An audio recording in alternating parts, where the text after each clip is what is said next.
রংপুরে আছেন আমাদের আরেক সহকর্মী জাহাঙ্গীর আলম বাদল। সেখান থেকে সরাসরি যুক্ত হচ্ছেন তিনি আমাদের সঙ্গে। বাদল বাদল ভোট গ্রহণ শেষে কেন্দ্রের কি পরিস্থিতি দেখছেন জানাবেন।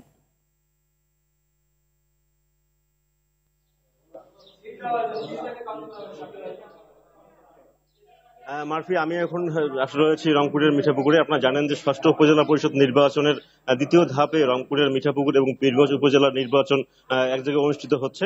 আমরা ইতিমধ্যে দেখেছি দুই উপজেলার প্রায় 8 লাখ ভোটার 279টি ভোট কেন্দ্রে তারা কিন্তু আজকে তাদের ভোটাধিকার প্রয়োগ করছেন। আমরা ইতিমধ্যে লক্ষ্য করেছি কোনো প্রকার সহিংসতা বা অশৃঙ্খলা ছাড়াই রংপুরে সুষ্ঠুভাবে নির্বাচন অনুষ্ঠিত হচ্ছে।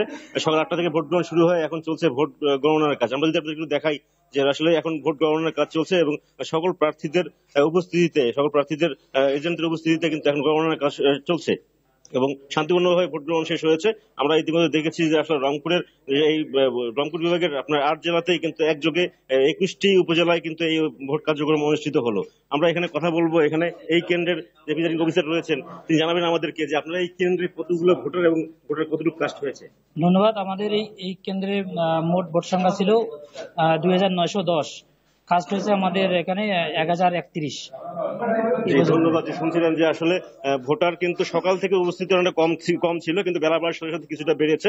এখানে আমরা দেখেছি যে আসলে অনেকগুলো কেন্দ্রতেই এখন পর্যন্ত প্রায় 30 থেকে 35% ভোট কাস্ট হয়েছে বলে তারা আমাদেরকে জানিয়েছেন। এছাড়া কিন্তু আমরা দেখেছি যে এই নির্বাচনকে সুষ্ঠু অবাধ করতে র্যাব পুলিশের পাশাপাশি এখানে কিন্তু বিজিবি মোতায়েন ছিল এবং তারা কিন্তু নিয়মিত মাঠে কাজ করেছেন। সব মিলিয়ে রংপুরের নির্বাচন অবস্থা অনেকটাই সুন্দর এবং ভালোভাবে অনুষ্ঠিত হচ্ছে। এখন শুধু অপেক্ষা ফলাফলের। আপাতত মারফি, এই ছিল আমার কাছে রংপুরের নির্বাচনের সর্বশেষ খবর।